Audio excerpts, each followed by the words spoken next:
no ano passado que o reino, na realidade, ele é eterno. Deus, por ter direito autoral sobre a criação, né, ele é aquele que criou os céus, terra e tudo que nele habita. Ele é o Rei eterno. Vimos vários versículos, vimos como ele tem esse direito e como o trono dele é estabelecido e é eterno. Porém, quem fica aqui... Porém, a soberania, o governo, né, o direito que Deus tem sobre a sua criação foi contestado.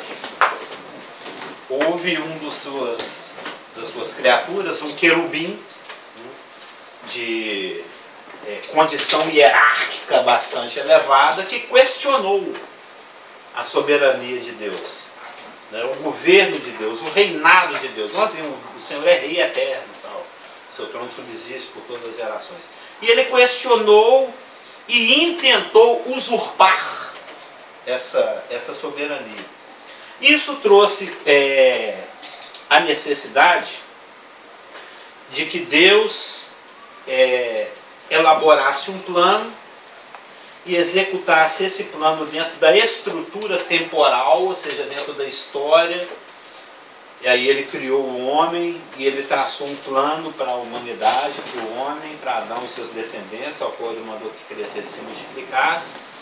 Houve um trabalho de persuasão por parte desse usurpador, né? E aquele primeiro homem, aquele primeiro casal que tinha autoridade delegada de Deus para dominar sobre a criação terrena, aliou-se, filiou-se ao partido errado, aquele que antes estava sob o domínio dos soberanos Senhor, passou para o domínio do imperador das trevas. Na realidade, se tornou um escravo desse sistema. Literalmente, o partido das trevas. O PT, o partido das trevas. Né? Mas é o partido das trevas. Eu ia falar, mas depois... Espero que aquele irmão não seja do partido que é homônimo. Né? Então, essa contestação, ela ficou até enrubescida. Porque eu já fico pensando, como é que defende uma coisa dessa? Mas se você pegar, né? Não, mas você falou do PT no sentido do partido das trevas, no contexto no contexto desse estudo. Não é o partido Exato, os dos efeitos trabalhadores. mas tudo. Então, essa contestação gerou a necessidade de uma vindicação. Deus passou a existir perante o universo e as criaturas uma necessidade de que essa soberania fosse vindicada, porque ela foi contestada. Então Deus planejou enviar o seu ungido, Hamashiach, Mashiach significa ungido, que no grego é Christos, né? Ele determinou em si mesmo enviar o seu filho, é o que nós cantamos, né? E o pai o coroou, né? Isso é um assunto do Salmo 2. Né? Beijai o filho, ele entrega, pede-me, te darei todas as nações por herança. Ele determinou vindicar essa soberania contestada na pessoa do filho através de um período dentro da estrutura do tempo, no qual os inimigos de Deus, todos aqueles que se aliaram aos partidários das trevas, né? Fossem subjugados e vencidos, inclusive a morte, a separação que foi introduzida no planeta pelo enganador. E isso vai acontecer dentro daquele período que a gente chama de reino messiânico, tão falado e anunciado nas Escrituras, algo que foi prometido ao longo dos séculos. Nós vimos aqui que Abraão aguardava essa promessa, Isaac aguardava o cumprimento dessa promessa. Existia uma expectativa, é o que na nossa apostila chamamos de expectativa messiânica. Todos esses que receberam, que tiveram contato com essas informações, que receberam essas promessas da parte de Deus, que não é homem que possa mentir, passaram a ter uma expectativa, né? Inclusive as 12 tribos serviram dia e noite fervorosamente aguardando essa expectativa, não é? Naquele versículo lá de Atos, que ela tanto exultou e gostou. É como se fosse o último dia, todo dia, né? Exatamente, é como se cada dia fosse o último dia, né? Todo mundo ali na expectativa, que é a expectativa que nós vivemos também, só que é uma outra expectativa. A gente vive na expectativa do toque do chofar, né? Do toque da trombeta. E essa expectativa messiânica que a gente vê no Velho Testamento, nós vimos vários personagens da Bíblia que viveram nessa expectativa, Davi, todos os profetas, os patriarcas, etc. Quando, na plenitude dos tempos, de acordo com Gálatas, o anjo foi e fez o anúncio a Maria, né? Ele, salve favorecida, e fez o anúncio a Maria, ele fez o anúncio do cumprimento dessa promessa messiânica na qual tantas gerações aguardavam. Porque falou, ó, de você vai nascer aquele que vai assentar no trono do papai, no trono de Davi, e ele vai reinar eternamente. E a Maria, que fazia parte do remanescente, que aguardava com expectativa o cumprimento de tudo isso que está pendurado, empenhado e prometido em centenas de profecias que nós vamos ver ao longo desses próximos 2 anos e meio de estudo do milênio, né? 2 anos e meio, parece que eu dou esse estudo, ou 3. Não vou conversar depois. Porque do jeito que a carroça está andando aqui, 2 anos e meio acho que vai ser pouco, tem que ser pelo menos 3,5. E pressa para quê, né? Talvez 1000 anos. E ela era uma dessas que vivia nessa expectativa. Tanto é que nós vimos que na homilia dela, né, no Magnificat, né, tem uma outra religião aí, cujo líder tem 1 bilhão de amigos de Facebook, chama de Magnificat, né? No seu cântico ela expressa essa, está lá em Lucas, ela expressa essa expectativa. E nós vimos lá o ancião, que a profetisa, todos aqueles que ele chamou para a costa, encontramos o Messias, aquele que a gente estava esperando. Existia até dentro da geração de Jesus Cristo, assim como em todas as gerações, muitos que estavam nessa expectativa, que aguardavam esse cumprimento, essa realização. Porque eram promessas, nós vamos ver aqui, promessas de reunificação da nação, promessas de subjugação dos inimigos, promessas de exaltação da nação de Israel na condição de hegemonia mundial, promessas de assistência social, de distribuição de justiça, de cortes, né, justas, de paz, de crianças brincando na praça, de uma estrada cortando do Egito até o que hoje é o Irã, e iranianos, israelenses, iraquianos e egípcios brincando de roda. Você consegue imaginar isso nos dias de hoje? Hoje em dia Israel treme de medo do Irã. Ah, meu Deus, tem bomba atômica, chama lá o Obama para me defender. Morre de medo. Não, vai brincar de roda todo mundo, da Síria, egípcio, Israel, vai ser os 3 uma bênção no centro da terra. Tem profecias a respeito disso. Promessas de espiritualidade, excelência espiritual, promessas de paz, promessas de prosperidade, promessas de abundância de água, promessas de deserto virando jardim, promessas. Então o judeu está louco que chega esse dia. E vive nessa expectativa, né? Quem não quer isso? Além de tudo, Israel vai ser o ponto principal durante esse tempo. E os judeus, Zacarias 8:23, que 10 gentios de nações diferentes agarrarão na orla da veste de um judeu e dirá: onde tu fores, nós iremos contigo, porque sabemos que o Senhor é contigo. Nós vamos ver isso tudo. De Sião vai sair a lei, né? A gente até canta isso em hebraico, né? Como é que é? Como é que é aquela musiquinha? De Sião vai sair a lei? A gente canta com os Klaus aí. Agora deu um... de Sião deram mas e Jesus alimentou essa expectativa. Ele não falou, não fala disso não, eu ser rei, eu falar. Muito pelo contrário, ele só falava de reino. quando eu sentar lá no meu trono, lá, vocês 12 vão sentar comigo, ou se você não for como essa criança, você entra no reino do céu, ou se você não nascer de novo, você não entra no reino do céu. Ó, tô vendo que você não está muito longe do reino do céu não, viu? Vai lá e dá seus bens para os pobres. O papo dele era reino. E ele veio exatamente para oferecer esse reino a Israel. Ele, assim que ele foi batizado e depois conduzido pelo taxomicre, e conduzido ao deserto para ser tentado, e foi bem sucedido na tentação e voltou, ele já chegou gritando. Assim como o seu predecessor João Batista, arrependei-se que está próximo ao reino dos céus. E ele fez esse anúncio e fez essa convocação durante uma boa parte do ministério dele. Até aquele ponto em que Israel rejeitou o Messias. E ele dava testemunho da boa fé dele, da veracidade das palavras dele, por meio de realizações de obras, de milagres e de sinais que o Pai lhe conferira para fazer, como uma autenticação, um carimbo de que o que ele falava era verdade, porque senão qualquer um apareceria e falava. Muitos, se dizendo Cristos, apareceram antes de Cristo, na época de Cristo, muitos também. Até poucas dezenas de anos depois de Cristo, teve um que levou uma turma para morrer lá no alto da montanha, amassada, 1 milhão de judeus. Sempre existiram Cristos. Pessoas pretendendo ser Cristos, ungidos, enviados, Messias. Hoje ainda tem muitos por aí. Na internet você encontra muitos. Tem.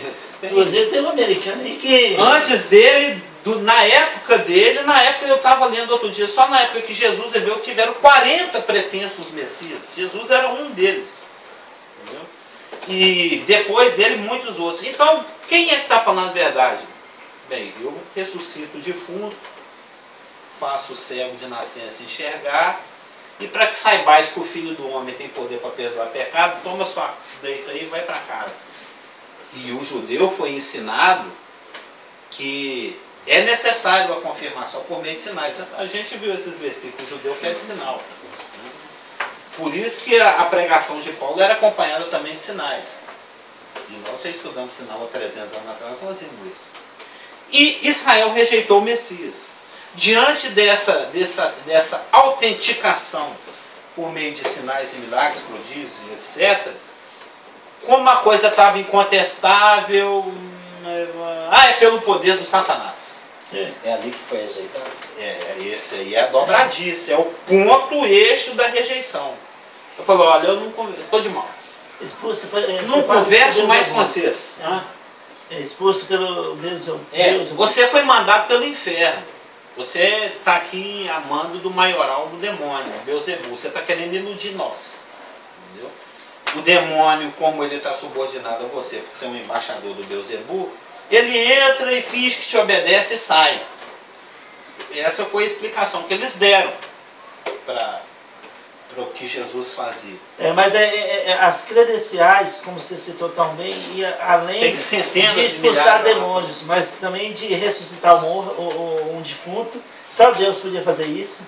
Fazer um leproso ficar curado, como se nunca tivesse tido nada, né? Como andar por sobre as águas, dar ordem à natureza. A gente falou a respeito da cegueira que eles entraram nela, né? Na realidade isso aconteceu. Como você citou tão bem nos estudos, que as credenciais de Jesus Cristo eram tão gritantes que não tinham. Eles só podiam estar realmente tapados. Estavam. Como está Isaías diz, teriam olhos, mas não conseguiam ver, ouvidos, mas não conseguiriam entender. Carlos, por que Deus tratou a situação assim, de uma maneira extrema? Raciocínio meu, tá? Assim, que tudo indicava que Jesus Cristo era Messias e no coração do povo repousava isso. Pelo fato de alguém ter falado, aí isso fechou a porta para todo mundo. De alguém ter falado, quem é esse alguém? Você é expulso por Beelzebul. Ele falou por ele. Não, foram os líderes. Os líderes, E como é que fica o coração das pessoas que percebiam que Jesus Cristo era o Messias? Como é que você raciocina aí? Ficaram na dúvida. Foi falado aqui pelo fato dele ter colocado em xeque o poder e a autoridade de Jesus Cristo. Foi falado aqui, acho que até no último estudo do ano passado, que essas pessoas, ela tem aquilo, como é que eu falei mesmo? por exemplo, você não avançou sinal, mas o guarda fala assim, avançou sinal. Se vocês dois for discutir diante de uma autoridade maior ainda, quem vai ser considerado aquele que fala a verdade é o guarda de trânsito, porque ele tem uma coisa chamada fé pública. É lógico que existe corrupção e etc. Mas a sua palavra contra dele prevalece a dele, porque ele tem fé pública. É interessante nessa primeira caso o seguinte, porque a liderança de Israel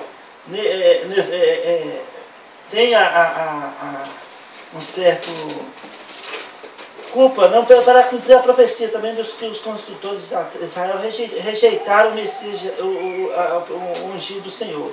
Mas os discípulos, o povo, e eu creio que foi mais impactante para eles, não o que a liderança falou, porque nós sabemos que depois disso, milhares de judeus seguiram o Senhor Jesus e até na sua ressurreição, tinha 500 que presenciaram a sua... Mas nacionalmente eles estão em débito até hoje. Por causa da liderança. Sim, por causa dos liderança que construtores. decide. E interessante porque a liderança, já lá desde a saída do Egito, né, a rebeldia estava no coração do povo judeu, eles não aceitaram o Deus de Israel como seu Deus, apesar de tantos milagres, tantos sinais. Então, e Deus tinha um plano para o mundo gentil. Deus tinha um plano para que fosse até os confins da terra. Né, que o nome do ungido do Senhor fosse exaltado até os confins da terra. Isso está em Miqueias capítulo 5, versículo 4. Que vai acontecer no milênio. Exatamente. Então, o que aconteceu? Então, tinha a promessa de que os construtores rejeitariam. Então, eles estariam, apesar de todas as credenciais, eles estavam cegos. Mas, eu penso que quando o Jesus teve o maior impacto de discípulos afastando dele, até mesmo dos seus, rejeitando a mensagem dele, foi quando ele falou em João capítulo 12, eu sou o pão, quem não comer da minha carne não vai ter vida, quem não beber do meu sangue. Esse foi duro para os judeus, até mesmo seus discípulos. E fala que até muitos dos seus discípulos afastaram dele. Jesus falou com Pedro, vocês também não vão afastar? É porque o Pedro chegou, puxa, mestre, duro esse discurso. Exatamente. Também. Aí foi quando muitos, né, falaram, quem não comer da minha carne e não beber do meu sangue, não tem nada comigo, não pode. Então, foi duro isso porque eles não entenderam? Não entenderam. Claro. Não entenderam. Então eles está falando de canibalismo mesmo. Então eles pensaram, eles falaram, dura, aí muitos afastaram, e aí Jesus falou com os apóstolos, Pedro, vocês também não vão afastar? E Pedro falou assim, né, para onde iremos? Para onde iremos? Exatamente. Aí foi quando muitos afastaram dele, né, principalmente do povo, não da liderança específica, a liderança tinha rejeitado. Mas isso é bom, que é uma peneira de confiança. Se você conhece a pessoa, o caráter da pessoa que fala, a idoneidade da pessoa que fala, independente do que ela fale, você não vai quebrar o seu vínculo com ela. Claro. Você confia ou você não confia. Claro. E muitos, como você também citou, como eu estou percebendo que você está fazendo um apanhado dos últimos estudos, e muitos da própria autoridade, dos sacerdotes, creram. Sim. Inclusive antes dele ir na cruz. Mas não confessaram. Mas não confessaram. Como Nicodemos, como Jairo, que era um dos chefes da sinagoga, né? O dono do túmulo. Pois é, o Jairo, era o dono do túmulo. Não, o Jairo era o chefe da sinagoga, é o José de Arimateia. José de Arimateia, exato, o dono do túmulo. O Nicodemos, né? Alguns sacerdotes creram que ele era o Messias de Israel e sabia, ali está, Isaías falou que ia acontecer isso com o ungido do Senhor. Daniel falou que ele ia ser morto. Alguns sacerdotes creram naquilo, mas a principal liderança, Anás, com Caifás, ali o Sinédrio, né, a liderança, os construtores, falaram, opa, é melhor que morra um do que a nação toda. Senão vem o somando aqui e leva tudo. Exatamente. Amaram mais a glória dos homens do que a glória de Deus. E eles é que decidiam pela nação. Exatamente. Individualmente, a pessoa estava livre para fazer a escolha dela. Mas, como nação, o destino da nação era resolvido, decidido pela liderança. Exatamente. E eles optaram por rejeitar. Por isso que Israel está numa situação você for usar a linguagem lá de Oséias, está trancada num quartinho. Até quando a relação de Deus com Israel for restabelecida durante a tribulação e na entrada do milênio. Mas nacionalmente eles estão de mal. E um dos fariseus que eu creio que nasceu de novo, que a Bíblia não relata, é o próprio Gamaliel, que Paulo foi ensinado aos seus pés. E que ele falou para Paulo: ó Paulo, Saulo, se isso é de Deus, você vai estar brigando com Deus. Né? Se não for de Deus, acaba. Ele estava decidindo matar o Pedro. Exatamente. Ele falou: se isso é de Deus. E ele aconselhou, como Paulo era discípulo dele. Né? E depois, Paulo é um dos fariseus que converteu. Pois é, agora imagina depois Gamaliel vendo Paulo impactando o mundo com a mensagem do Messias que foi crucificado, morto, e que eles dizem que ressuscitou ao terceiro dia. E que de fato ressuscitou. Mas na opinião deles não ressuscitou. Aliás, eles sabiam que ressuscitou, mas subornaram, foi assunto nosso também, para que se daquela pedra que voou de toneladas para longe. E a guarda romana e etc. Então, diante da rejeição... Só fazer uma coisa. É que eu fiquei impressionada que eles estavam achando que era canibalismo. Eles só entenderam que não era quando teve então o momento da ceia. Tomar e comer? Não. Eu nem sei quando foi que a ficha deles caiu. Depois que Jesus explicou que era um símbolo... Bem, pelo menos a palavra nunca falou, nunca mostrou em que circunstância ele explicou isso. Talvez na ceia, os apóstolos ali, né, com exceção de Judas, caíram a ficha quando ele falou: fazer isso em memória de mim. Agora, esses 11 depois, principalmente Pedro, no Pentecoste, aí sim que clareou a mente desses discípulos. Que muitos que passaram, até discípulos de João, teve um lugar que eles estavam evangelizando, que eles não sabiam nem do batismo do Espírito Santo. E foram batizados. Em Atos 19. Exatamente. João Batista, no caso. Isso. Muito provavelmente que teve um momento do discurso de Cristo, não sei se ali entre João 13 e 17, que ele falou: ó, tem muita coisa que vocês não entendem agora, mas que vocês vão entender depois. Exatamente. Quando vier aquele que fica do lado iluminando. E por isso que ele estabeleceu a ceia como quando os discípulos reuniam em torno da mesa. A ceia é o ponto principal ali, juntamente com a compartilhar da palavra, eles reuniam para celebrar a ceia, um memorial. Atos revela. Que foi instituído em cima da Páscoa. Exatamente. Aí que muitos discípulos, talvez até alguns que tinham passado, devem ter caído na ficha. Peraí. Então é isso que eu estava falando lá. Naquele discurso que era duro. Foi duro. De comer a carne e beber seu sangue. Muitos saíram correndo. Muitos saíram correndo. Então o reino foi oferecido, foi rejeitado e consequentemente ele foi preterido, postergado, adiado, jogado para frente. Carlos, uma vez, a segunda vinda. Lá nos meados de 93, você estava dando um estudo lá na Curitiba, eu era até de outra sala, mas eu estava de gaiato na sala lá da época, e você estava falando, não sei se era o Daniel, que Deus tinha um grande armário, e cada gaveta era um plano de Deus, de cada época, ele abriu um armário e ia revelando para o homem. Então, isso que da rejeição e da ressurreição, e depois do templo da igreja, e depois o milênio, tudo bem guardadinho no coração do Pai. Né? Ele abrindo cada uma dessas, revelando ao homem.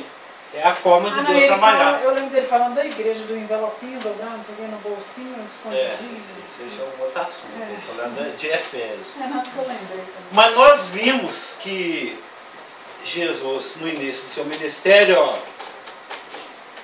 eu não vim senão para as ovelhas perdidas da casa de Israel. Não toma caminho dos gentios, nem entra na cidade samaritana, mas procurar de preferência os de Israel. No final, depois dessa rejeição, dessa dobradiça da rejeição, deles atribuírem o seu poder ao inferno, aí ele mudou o discurso. Aí tem aquelas parábolas de Mateus 3, ele fala de ir para longe, demorar muito tempo, depois voltar. Ele fala de tomar desse fruto da videira de novo lá no reino. Ele fala de um rei que foi... Aí o discurso dele muda. Ele começa a jogar esse reino que estava próximo, iminente, para algo lá no futuro, não se sabe quando. Inclusive, antes... a pregação era destinada exclusivamente a Israel, ele fala, pouco antes da ascensão dele, ide por todo mundo e pregai o evangelho, essa boa notícia a toda criatura. Ou seja, o discurso mudou. E mudou em função da rejeição. Agora imagina os apóstolos, os discípulos, ele tinha mais ou menos 500 pessoas. Ele não devia achar Jesus muito coerente. 1 Coríntios capítulo 1 fala que cerca de 500 pessoas viram essa pregação. Sim. Foram testemunhas dele ressurreto. Viram, ide por todo mundo. Peraí. Ide por todo mundo, o Pedro tinha acabado de perguntar para ele se o reino seria estabelecido naquele momento. Ele falou, não, ide por todo mundo, para a Judéia, até os confins da terra. Peraí, então, confins da terra significa que vai para os gentios também. Sim. Para todo o confins da terra. Mas eles levaram uma dezena de anos para poder entender isso. Até Pedro ter aquela visão. Lá em Atos 10. Paulo. Só saíram da Judéia porque teve perseguição. Aí eles partiram para Samaria. E só foi pregar por gentio porque a expressão praticamente pegou Pedro pelo cabelo e arrastou. Porque senão ele não iria também. E depois Paulo viu o barulho do cavalo. Agora, Catavildo, você pensando dessa forma, como é lindo o plano de Deus. Como é fantástico. Não, como é que ele consegue trabalhar com tanta gente de cabeça dura? E com tanta perfeição. A gente é lento. E com tanta perfeição. Isso, assim, é lindo demais. É lindo que você pensa nos detalhes. É algo que não dá pra gente começar a pensar e falar assim, nossa, isso é fantástico. Não, eu estava pensando naquilo que eu falei para Carlos Augusto no domingo do Felipe bateu palma, da questão das missões. Cada coisa que você compra para você mesmo, você fica pensando. É igual mais ou menos igual a lista de Schindler, lembra? Uhum. Que depois de ter salvado tanto judeu, no final ele ficou assim com remorso. Esse relógio poderia ter salvado mais 18. Agora, cada coisa que eu faço, eu penso assim: quantas almas estão indo no inferno porque eu preferi tomar um sorvete? Eu não sei, eu fiquei meio baqueado com aquilo mesmo, que não foi eu que falei para você, esse pessoal que falou para nós. Eu estou meio preocupado com essa questão de missões. Porque quando você fala algo publicamente, o Espírito Santo também te cobra pessoalmente, entendeu? Aí, um luxo, uma alma no inferno. Um luxo, uma alma no inferno. Dinheiro que você poderia destinar a missões, por exemplo. Entendeu? Então, a gente tem que acordar. O que eu fico pensando é como que Deus consegue executar o plano dele, mesmo nós sermos tão, como Jesus falou para os seus discípulos, tardos de entendimento. Cabeça dura mesmo. Cabeça dura, lento para acordar e para conseguir obedecer. Né? Mas Deus conta com a nossa obediência, independente se ela é pronta ou se demora 20 anos. Porque se nós somos embaixadores, a palavra fala, Deus estava em Cristo reconciliando consigo o mundo, e nós somos testemunhas disso, e ele fala através de nós, e nós somos os embaixadores dele. Então, se nós não fizermos, ninguém faz. Se nós não fizermos, ninguém vai fazer. E muita gente vai... Eu vejo assim, que nessa miscelânea aí, é o próprio Deus que está fazendo. Sim. Sabe por quê? No dia que eu fui lá na casa do Marcelo, eu estava desanimado, mas eu fui pela fé. Aí estou falando que a gente ali ainda vai desanimar. A gente orou e tudo, eu falei, você vai fazer, você vai fazer. Além de eu dar, Deus me deu, e me deu caprichado. A palavra fala 100 vezes mais, né? É porque naquele momento ali, eu estava sedento por uma resposta muito peculiar para mim, né? E me deu assim um certo alívio, né? Me desestressou espiritualmente em relação ao Pai. Porque às vezes você fica querendo fazer certas coisas, viver na sua vida prática certas coisas, que Deus não pediu para você fazer. E foi o que Ele me explicou através da boca do Cliff. Fé fria, obediência, ou seja, durante 24 horas você tem que preocupar com uma coisa: se você está em comunhão com Deus, só isso. Exatamente. Se você é tardio na sua maneira de raciocinar, se é lento, se você é pão duro, etc., quem vai decidir para você é Deus. Em tudo isso é Deus que vai decidir. Você vê que na hora que Deus encerra a conversa com Israel, Ele estava, na verdade, abrindo a porta para nós, né? Sim. É o assunto de Romanos 9, 10 e 11. Carlos. Se a rejeição deles deu no que deu, imagina na reconciliação. Eu estava, dentro desse contexto que está falando, hoje eu li um livro do pastor Steve que fala do o pastor e o corpo local. O pastor e a igreja. Né? Uma leitura bem apropriada para a sua pessoa, né? É, muito bom. E ele fala que nós somos a boca que Deus quer usar aqui para alcançar as pessoas. E se você fecha a boca, né, pessoas vão ficar perdidas pelo fato de que você não está colocando na brecha. Sem farol. Exatamente. E ele falou que essa responsabilidade é da igreja. Não é só de um ou dois da liderança, de compartilhar, de falar. É de cada membro. Cada membro particular do corpo de Cristo. Né? E o pastor está aí para animar o corpo, a igreja, para ir. Está indo dentro da grande comissão definida por Jesus. O pastor é aquele que bate o bumbo, né? Bum, bum, e a gente vai remando. Já viu aqueles filmes? Aqueles navios egípcios? É que ele entra numa questão de Apocalipse, das 7 estrelas. E tem pastor que bate o bumbo em ritmo de samba. Né? Então eu acho interessante sobre isso. E também do outro livro dele que eu li ontem, foi ontem de manhã, foi hoje ontem, que Encontrando Deus nas Trevas. Encontrando Deus nas Trevas. É o melhor lugar de encontrar Deus, diga-se de passagem. Exatamente. Ele cita vários exemplos. E das trevas do PT, do início. Não. É na dificuldade. Só para constar. É na dificuldade. E eu lembrei de uma coisa que ele falou, que o melhor momento para você abrir sua boca, remir o tempo, é no momento das trevas. E falar. Porque você vai estar tão concentrado em Deus, em vez de estar concentrado nas trevas, nos problemas. Olha que promessa linda, que não tem nas caixinhas de promessa. Foi-me bom ter eu passado pela aflição, para que aprendesse os teus decretos. Ou seja, a tragédia é ótima para a graça. A tragédia é a oportunidade da graça. Agora, é o seguinte... A aflição, só pegando carona, porque na segunda, terça-feira, 2 dias, praticamente eu não dormi. Eu falei com ele, eu estava sendo muito afligido. Que bênção, muita oportunidade para estudar, para orar, eu não estava ansioso de coisa alguma, mas o conflito era espiritual. Já passei várias vezes, mas 2 dias direto. Aí da quarta-feira de manhã, na minha oração, ele chegou de joelho, eu até comentei ontem no culto de passar, como você fala, né? Que eu falei com Deus, Quem fala são os franceses. Eu falei com Deus, na minha oração eu falei, Deus, eu quero ter o contentamento da sua graça e eu vou fazer o que está para ser feito e estou tranquilo e não vou ficar concentrado nessa aflição que está acontecendo com esses dardos que estão atingindo a minha mente. Eu não vou viver sobre isso. Eu quero que o Senhor me consola dentro dessa situação e me dê o contentamento no dia de hoje. E sabe, de quarta para quinta, dormi a noite toda. Minha esposa falou que eu ronquei a noite toda.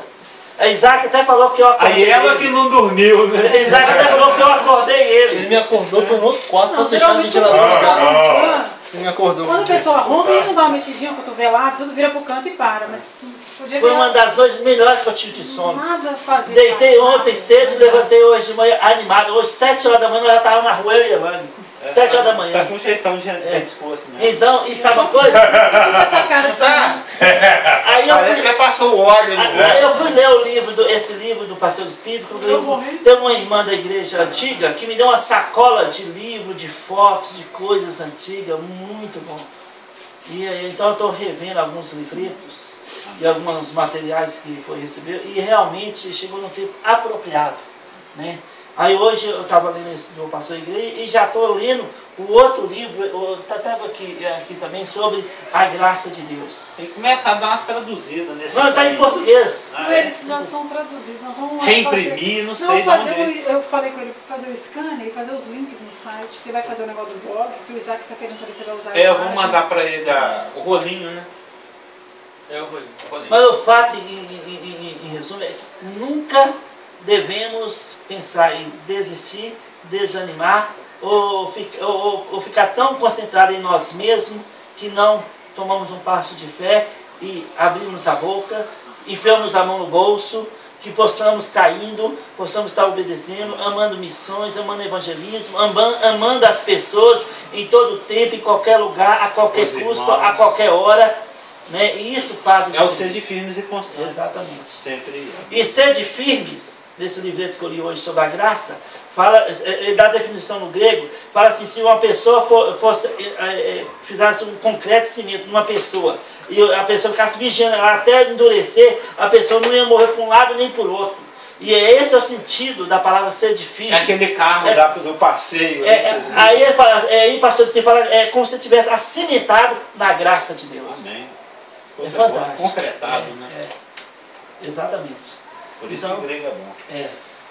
Então, diante disso, diante da promessa que Deus fez aos antigos, diante da expectativa que foi gerada e que foi alimentada pelo próprio Messias, diante da proposta que foi feita para a nação e que infelizmente foi rejeitada e que foi adiada no seu cumprimento, existe todo um corpo, um volume de informações, né, um volume de doutrinas, um volume de ensinamentos esparramados ao longo das Escrituras, todas as Escrituras, que caracterizam, que formam, que definem, que delineiam, que descrevem, né, como vai ser o cumprimento dessa promessa.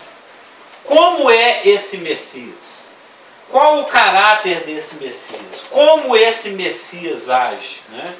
Como são as emoções? Como é que ele pensa? Como é que ele faz? Como é que ele é? Como é que ele age? Em vista do que ele é, do que ele faz, do que ele pensa, do que ele sente, da forma como ele age, isso vai se refletir no seu governo. O seu governo vai ser caracterizado pela justiça, porque ele é justo. No seu governo vai haver uma explosão de paz, porque ele é o príncipe da paz. O seu governo, os seus governados, as nações, o planeta inteiro vai ser caracterizado pela excelência espiritual, porque ele pessoalmente leva uma vida de excelência espiritual. Independência, o Espírito agindo de acordo com o Espírito, falando o que o Espírito manda que ele fale, fazendo o que o Espírito... É aquilo que você falou, comunhão, que você falou que ele falou. É a questão da comunhão. Ele sempre estava full-timecamente em dependência do Espírito Santo, fazendo a vontade do Pai. Né? As três pessoas em harmonia.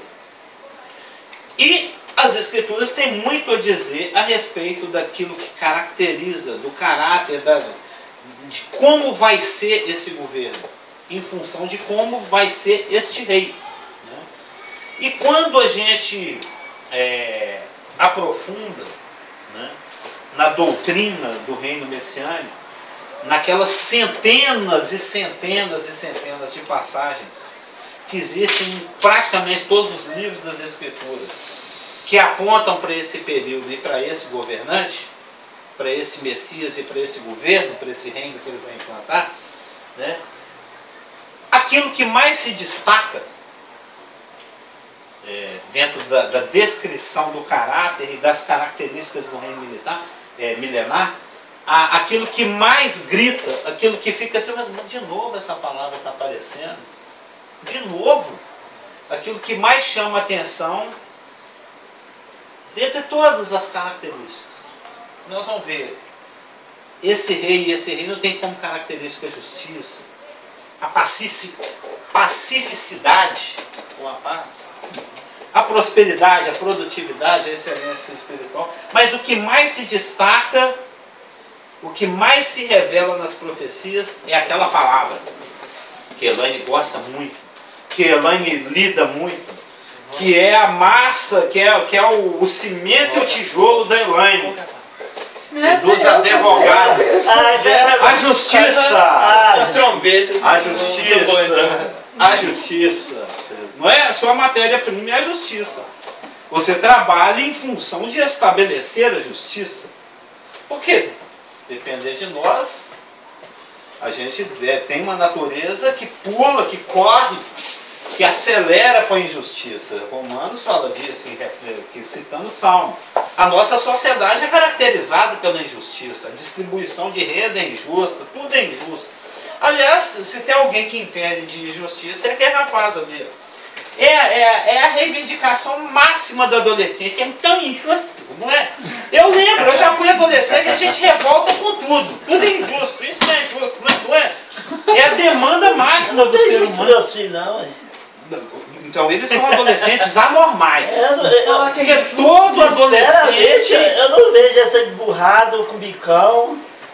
nunca na escola, Pode na acontecer. classe, É, na hora, tem vontade. na hora que divide o pão de queijo e vai assim, 3/4 com o Joel e 1/4 com você, nunca te passou pela cabeça isso é injusto? É raro, então é um adolescente bem ativo, porque todo adolescente tem como pleito maior a Sinceramente, questão da os que vão justiça. os adolescentes na Talvez eles rua. brigam com os biscoitos, né? Mas isso é inerente do ser humano, a demanda pela justiça. Nada é igual, a não ser que você consiga fazer uma divisão do biscoito a nível subatômico, né?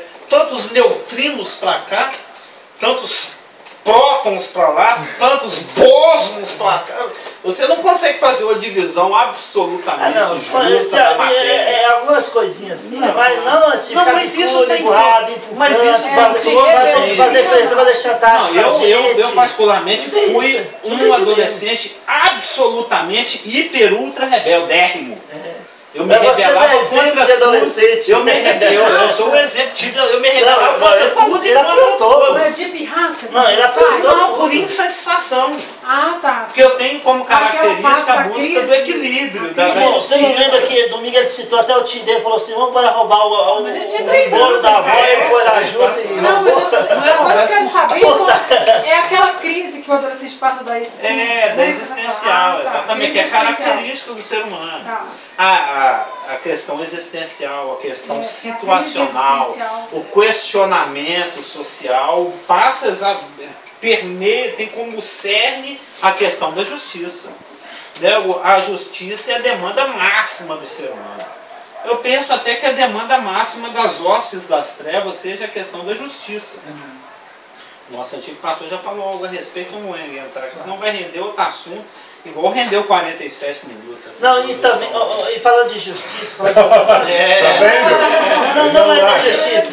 Mas é exatamente o que o cara, nesse livro que o pastor Ciro falou hoje sobre a graça, ele falou que o novo convertido, ele não devia ler primeiro o Evangelho de João, não, mas sim Romanos 6 e 7.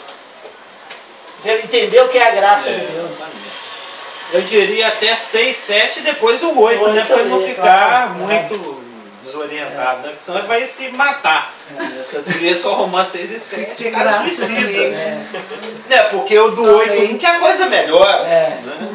Ele falou a partir do capítulo 6. Mas o 6 e o 7 é capítulo para te afundar. Você não Mas- serve para nada.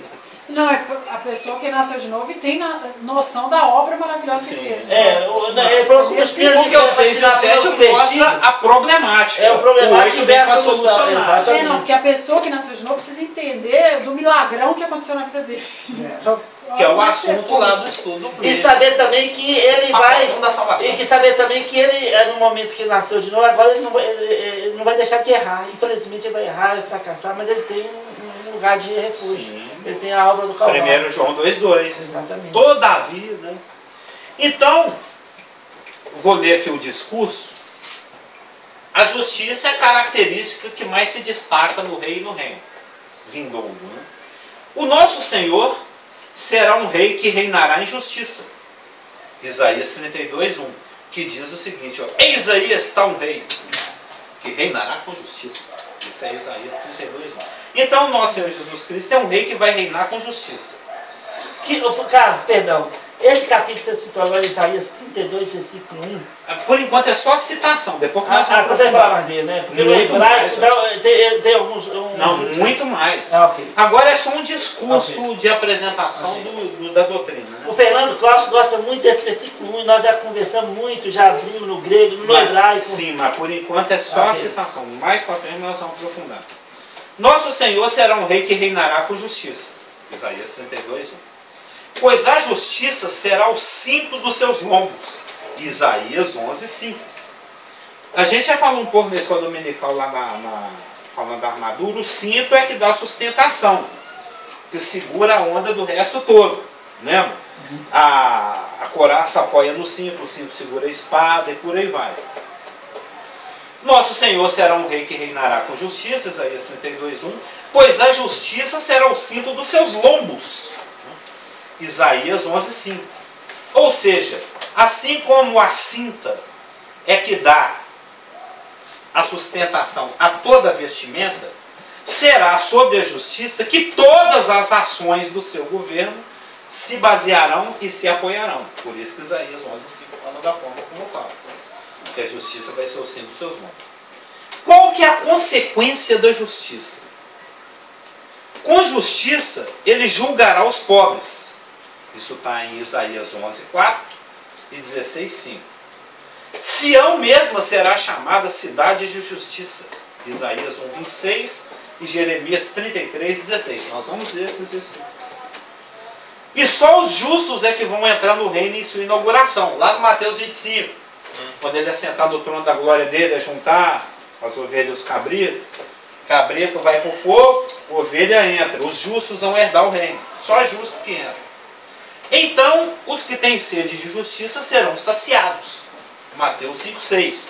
O discurso que fala das características do perfil do cidadão do reino. Mateus 5:6 e 7. A consequência da justiça é a paz. A gente vai depois estudando aqui 300 passagens, onde fala de justiça, a paz está sempre coladinho. Porque lá no tribunal de pequenas causas, o inquilino e o senhorio chega se estapeando. E ele mesmo falou que sai no tapa com o senhorio todo mês. Briga, você falou em briga. Ele me briga, ele me xinga. É tudo uma questão de demanda por justiça. O senhorio e o inquilino chega se estapeando no tribunal de pequenas causas. Mas uma vez que a justiça é estabelecida, as partes são saciadas na sua demanda, aí fica em paz, aí fica tranquilo. Os dois se abraçaram, vão tomar Coca-Cola, comer uma pipoca, fica amigo, fica tranquilinho. Ou seja, a consequência da justiça é a paz. Como consequência da justiça, o milênio será uma era de paz. Antigos inimigos como Israel, o Egito e a Síria estarão em paz uns com os outros. Isaías 19, 23 a 25. Está lá. Vai ficar em paz.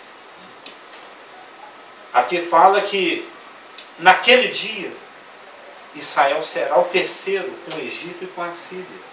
Uma bênção no meio da terra. Você consegue imaginar iraniano, egípcio e israelense abraçados, tomando Coca-Cola junto no milênio? Vinho, no caso, né? E olha que muçulmano nem bebe, nem sei lá o que eles vão estar fazendo. Vão estar comendo um carneiro assado enterrado assim na areia. Lá no Iraque você não comia lá o carneiro enterrado na areia? Já bem crocante. O Carlos. Oi. Eu tava, o Hamilton, no caso, né? Eu estava pensando aqui. Quando a questão da palavra aí, por um fato que eu vi na televisão hoje, que a polícia chega num lugar lá, em São Paulo, e começa a derrubar as casas do pessoal da favela. Aí o que o Espírito Santo fala comigo aqui? Você já pensou se o brasileiro tivesse, os governantes tivessem uma consciência do Evangelho de Deus? Como que seria talvez diferente o exercício da polícia naquele momento ali? Porque ali ele está machucando muita gente, muitas pessoas. Ah, mas eu preciso morar. Não, mas isso aí pertence a alguém. O que você está falando do equilíbrio, né? Mas não está tendo misericórdia, não está tendo Jesus, não está tendo Deus ali no meio. Não, está machucando muita gente. É só defesa do interesse. Destruindo pessoas. Então a justiça é feita, mas de uma forma sem uma... Qual a palavra que usa, né? Não tem Deus naquilo ali. Imparcialidade? Sem considerar aquele que está sendo injustiçado. Porque a gente não, mas aqui o que o Carlos está falando aqui, que quando Jesus estiver governando, isso não vai acontecer. Não vai acontecer. Vai ter um equilíbrio tal que todas as partes vão ser satisfeitas. Que até eu vou falar aqui, quer ver? É o que eu senti aqui na Porque hora. o que Com a justiça ele julgará os pobres. Os pobres, Fala né? que Esse Isaías pessoal é 11:4. pobre. E também o Eles que... estão sendo injustiçados, eles precisam morar. Mas a polícia chegou lá e Mas detonou a A casa grande deles. construtora precisa desse terreno para ganhar mais precisa milhões. e tal. E se Jesus estivesse no coração deles agora? Eles Mas- agiriam porque diferente. não existe ordem judicial para demolição Aqui, ó, sem nenhuma aviso. Isaías 11:4. Não, eu entendi o lance da justiça nossa aqui. Eu estou falando aqui, eu estou viajando na palavra aqui. Que na hora que Jesus estiver aqui, Eles não foram pegos de surpresa, isso que eu tô querendo dizer. na hora que Eles Jesus sabiam. estiver nesse planeta aqui governando, esse negócio não vai ter Mas efeito. uma das coisas que fantásticas com isso, Carlos, aqui, Carlos Augusto, é que quando que Jesus estiver reinando aqui no milênio, aquele maior causador das injustiças estará preso com suas legiões de demônios. Então, o homem vai ser indesculpável durante esse tempo. Né? Então, a justiça reinará. E ele... Falando do período messiânico, que Isaías 11:4, julgará com justiça os pobres e decidirá com equidade a favor dos mansos. E Salmos 45, com o cetro do seu poder, ele reinará. Um cetro de poder, né? Mas observa que o desdobramento da justiça é que traz as outras características. A primeira delas é a paz. Só uma colocação Sim, nessa a nossa questão. doutora Devolve. Não, porque essa questão aí da invasão, da invasão de Ela fala com propriedade. propriedade. A invasão de propriedade é uma coisa Reintegração de posse. que precisa ser revista mesmo. Sim, claro. Porque poderia ser um terreno nosso que nós estamos preparando ter dinheiro para poder construir. Você chega lá e tem 15 barracos lá e as pessoas também estão precisando. Então a justiça ali, ela tem dois lados para analisar. Tem o proprietário legítimo, que ele tem um prazo, porque senão vira uso capião. Então se ele não fizer uma ação para esvaziar aquilo ali, se vencesse o prazo e não fosse retirado, ele ia perder o que é dele, a propriedade Sim, dele. mas a justiça A normalmente justiça olha mais ali- o lado de quem pleiteia. Claro, de quem Não começou. como vai ficar a situação do é um outro. motivador. E outra coisa é que a função social da propriedade ali não estava sendo estabelecida.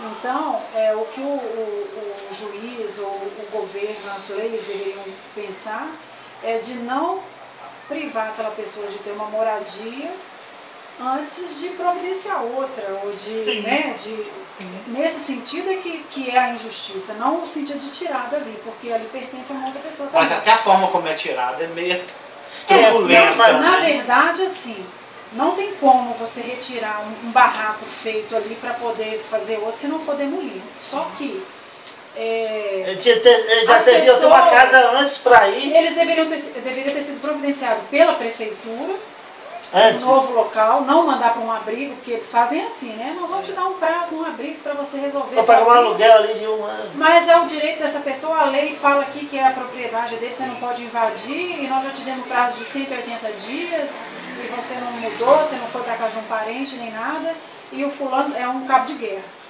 Né? Mas a prefeitura poderia ter providenciado uma moradia, igual Diga, né? fizeram da Antônio Carlos aqui, pagaram o aluguel. Isso seria então, justiça. outra coisa. Essa é a justiça, providenciar, pagar o aluguel para aquela família até ela ter onde morar. Eu acho que Mas também é justiça tirar aquela família dali para dar para quem é Também propriedade. o outro lado. o né? ponto mais conflituoso na justiça nesse caso é que a justiça ela prioriza mais o bem da pessoa que tem o bem, não a moradia do que não tem moradia. Vamos supor assim, a pessoa comprou o lote, ela é dona daquilo ali. A justiça protege ela para que ninguém roube aquilo dela.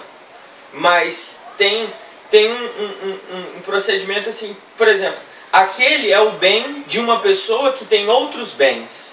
E uma pessoa que não tem bem nenhum fica sem a condição de ter Não. nem uma condição de moradia básica. Porque por que um mora e o outro não mora? Por que um tem 5 casas e o outro não tem É uma? o problema da É uma condição da distribuição de desigualdade renda. social. É, a distribuição Que não de tem como renda. se aplicar justiça nenhuma em cima de uma desigualdade social. É, e outra Você nunca vai coisa- conseguir ser justo o suficiente. E é o que A não Jesus ser vai se fazer. você conseguisse provar na justiça, você pode roubar dele, porque você tem mais que ele. Mas aí Mas Mas não- sabe, a justiça Carlos não vai. Hamilton, lembra daquela mímica que nós fizemos gravando para o meu projeto lá da faculdade sobre um cabo de guerra? Sim, É sobre isso. sim. Eu tive lendo sobre isso esses dias também, essas teorias. Sobre a teoria do distribuição de renda. Savigny. Lembra que era o Savigny e o Hennig? Um puxando o outro. O Hennig, que é a nossa teoria no Brasil, que é a teoria do uso capião, que ao contrário, não protege o proprietário. Ele tem que ter uma função social da propriedade dele, porque se ele não tiver e a pessoa ficar ali mais de 5 anos, ele vai perder. Isso, mas é Na por isso Europa- que a justiça tem um olho desse tamanho pra cima do uso capião. Mas Porque é o único desfecho. Na É o desfecho que o Europa, se a proprietário pessoa- realmente não mas- se Se a pessoa tem esforçou. uma propriedade na Europa e viaja para lá de 10 em 10 anos, ela vai chegar lá daqui a 10 anos, vai ser dele. Mas então, isso é um outro assunto, isso aí Não, remonta a porque- Kant. Mas também eu no não sei milênio quem. não vai operar o comunismo, não. Vai ser a justiça mesmo. não, Se eu você queria tem dizer 10 que propriedades aqui- e um não tem, você tirar da sua para dar, vai ter tudo com justiça. Então não vai ser. Pessoas podem ter várias propriedades. E no milênio também vai ter pessoas que vão ter muitas propriedades. Não, o que eu tô Mas a tentando justiça concluir está é que operando, aqui porque- no Brasil, moço, deixa eu só concluir, que aqui no Brasil, apesar dessas coisas horríveis de demolir e tudo, é exatamente pelo medo de perder, porque aqui se não cuidar e a pessoa ficar lá mais tempo, comprovar que tem conta de água e de luz que está ali mais de 5 anos, o outro, um abraço, perdeu. Entendeu? Então por isso que eles ficam doidos. E entra com a ação na justiça para mandar tirar, porque a nossa lei não protege, ao contrário, ela não protege. Então, A lei não protege os que dormem. No rap a Não gente só- continua essa discussão É. filosófica vai da falar propriedade. É porque esse assunto é longo. Na internet tem milhares de debates a respeito dessa questão de propriedade e de defesa de direito. Tem até o nome lá dos rapazes da França e da Alemanha que discute isso, que eu nem guardo os nomes. Mas, uma das consequências da justiça é que o milênio vai ser uma era de paz, igualdade social, que foi o nosso assunto aqui. Não vai ter Antigos revolução. inimigos se tornarão amigos. Isaías 19, de 23 a 25 cita Israel, Egito e a Síria, inimigos históricos, como uma bênção. Jerusalém, lugar de conflitos por tantos séculos, estará em paz. Salmo 72, 3. Os montes trarão paz ao povo, e as colinas trarão a justiça. Isso é uma linguagem poética, ou seja, os governos vão trazer paz ao povo. E as colinas, que recentemente eu descobri que é o... Onde é que está aqui? Colina é é tão recente que eu esqueci. Colinas são os... como é que chama lá os lugares onde julga? tribunal. São os tribunais? Não, são os... São os... Corte. Magistrados. Os magistrados. Colina é governo. Montes são os governos, as colinas são os magistrados.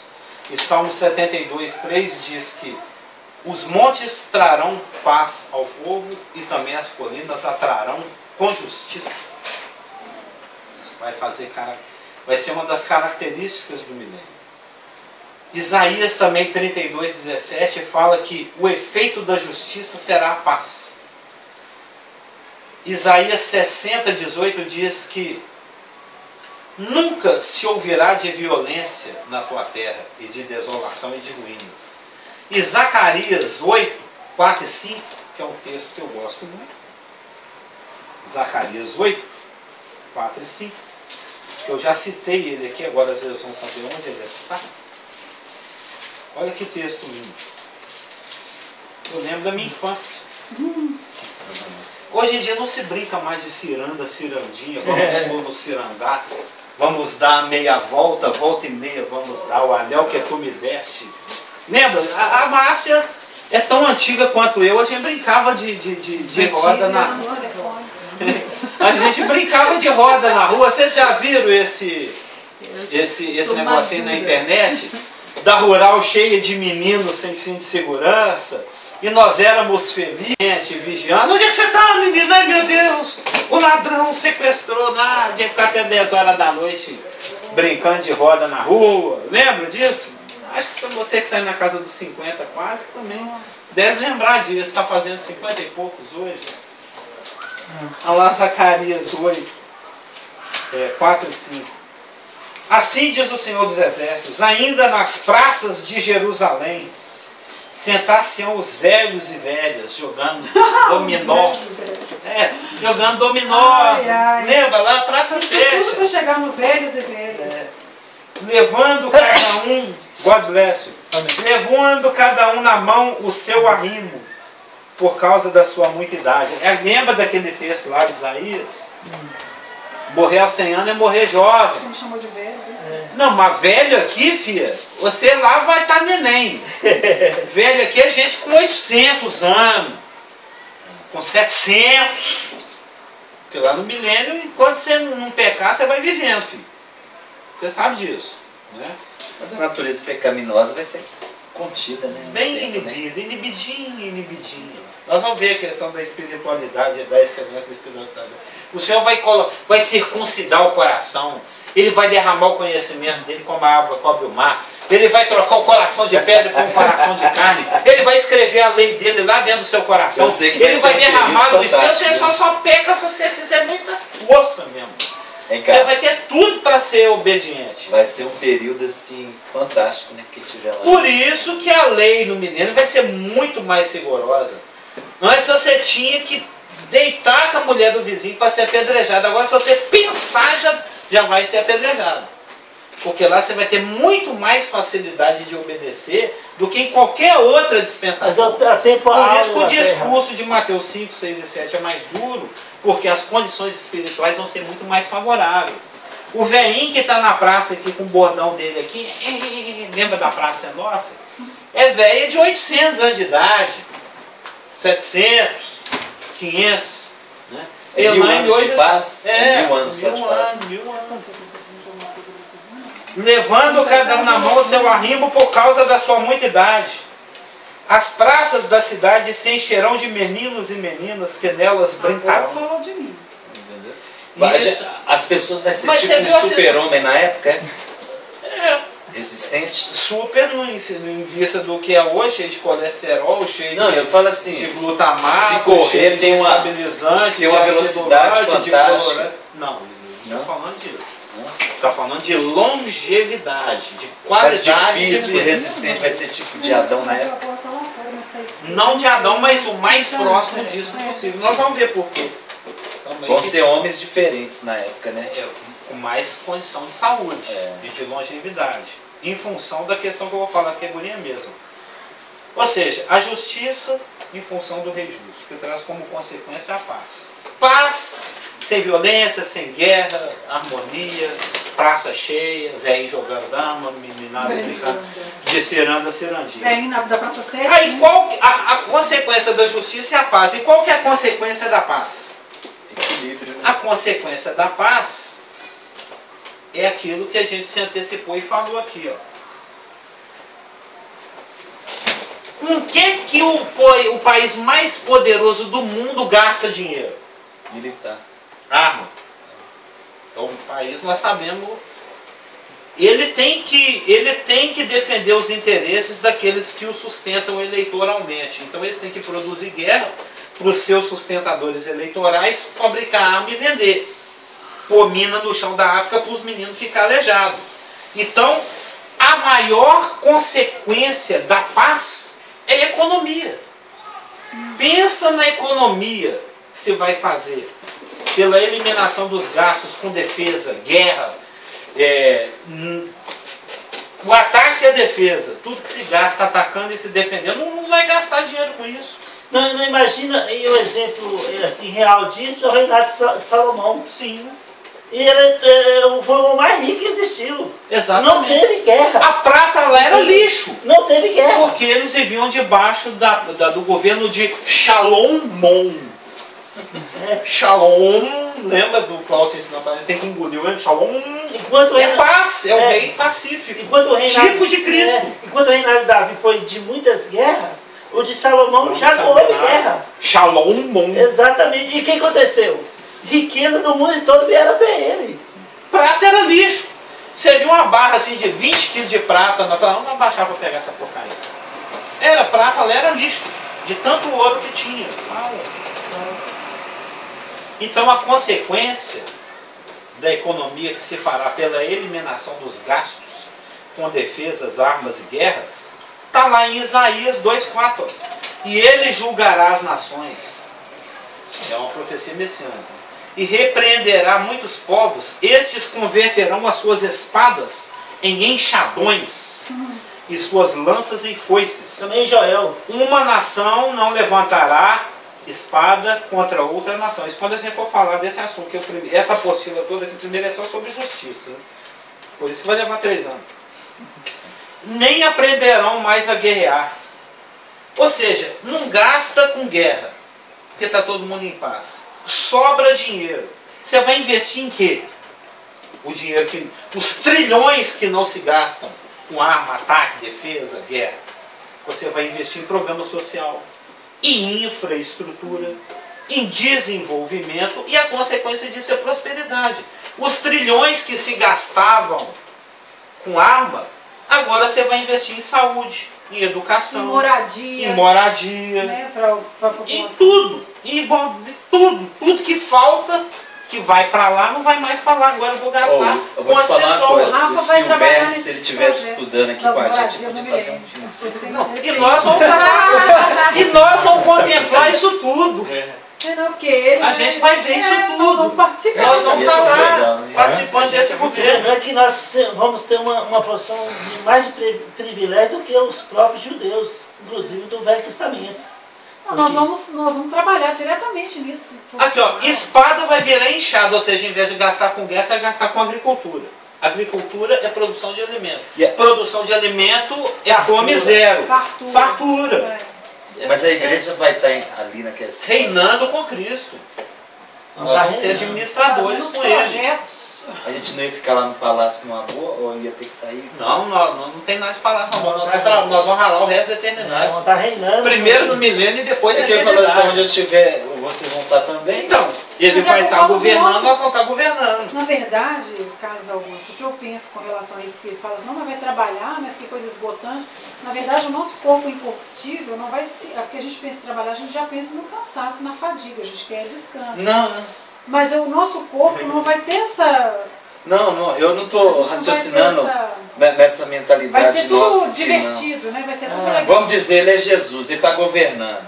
Mas de repente, eu achava assim, que às vezes a gente ficava viajando nas conversas do Ivan, aí o Ivan falava assim, de repente eu vou governar um planeta. Não. Eu achava Mas que por ele está em enquanto nós outro estamos falando da planeta. Terra. Nós estamos falando milênio. Mas eu acho que Ivan nunca falou isso de governar. Já falou várias vezes. Pô, mas por enquanto nós estamos no reino País, messiânico. né? Não? Países, não, o planeta, eu acho que falou foi casamento aqui, que Nós estamos falando de reino terra aqui messiânico. nós dois aqui, por causa do Nós estamos falando de reino messiânico de terra. Não, tudo bem, a gente vai estar com Jesus lá, né? Mas a gente não vai interferir em nada não, né? A gente vai ficar assim, Não, vamos ter ô Jesus, eu vou Nós ficar vamos aqui obedecer ordens. dentro da Nova Jerusalém. Não, vai se ser quiser. bem prático. Hoje eu vou ficar na todos nós. pracinha comendo fruto da vida. Eu vou ficar aqui. Ou ele vai me chamar, Valcar, você vai tomar conta. Eu acho que Você pensa vai em ser ser bem preguiçoso ativo. até na eternidade? Não, Eu acho que vai ser bem ativo, não tá ativo o tempo todo. Junto, Nós vamos estar com o entendeu? corpo revestido de. Eu achava que essa É bom, o preocupação Zac era falou só que para acorda Jesus, pensando não em pra dormir.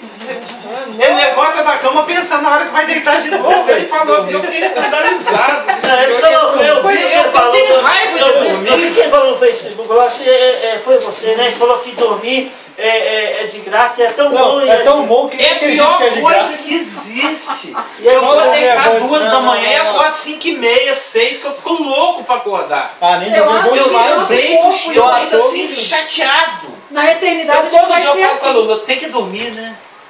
Tem que deitar. No milênio vai ser assim. A gente vai estar tão entusiasmado que a gente vai querer fazer os projetos, né? Não, eu Vamos fazer isso, dependendo de vamos mim, fazer eu tô no Vamos pegar essas armas e fazer Eu virar gosto, picareta. gosto.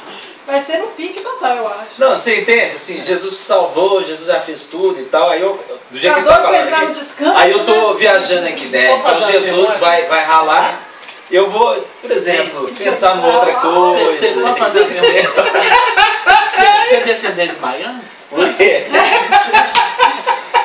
Ah, ela me parece que é, não é? Eu sou, meus de pais, boa. toda a minha família. A gente tem uma faz muita casa. piada de baiano, não é? Não. E com muita honra. Não é questão da preguiça, você entendeu? Eu Mas eu sou falo também assim, de baianeiro. que quando Jesus fala uma certa, igual ele discorreu algumas passagens aqui, eu falei, pô, já que Jesus vai ficar assim, então como é que vai ficar a igreja? Ao Mas lado ao dele. mesmo tempo, a gente às vezes a gente volta naquele É, dá uma assim, sensação de onde que eu vai estiver, aproveitar. vós estejais também, né? Aí eu fico assim, pô, mas eu vou estar lá fazendo Já o quê? foi. Né? Já foi. Entendeu? Eu vou estar lá fazendo o quê? Tipo isso, entendeu? Não vou nem entrar no próximo tópico, Não, não. senão rende Mas, mais cada assunto. você tem que vir nas quinta-feiras, porque a sua presença aqui dá uma. Dinâmica. Uma efervescência. Tem que orar para Deus dar uma consertada na dinâmica. Esse táxi fica quebrado o resto do ano. O casamento ele tem esse pensamento Deus, dizendo isso é que Ele vai ter todos os estudos, ele vai lá na terça, vem aqui Tem na uns quinta. extremos que eu vou te falar. Aí o irmão vai sustentar. Aí Então. você vai botar o dinheiro. Jesus liberar pela fé. Liberar É, pela o seu fé. negócio é rede, é legional da letra grande mesmo. Mas vamos orar?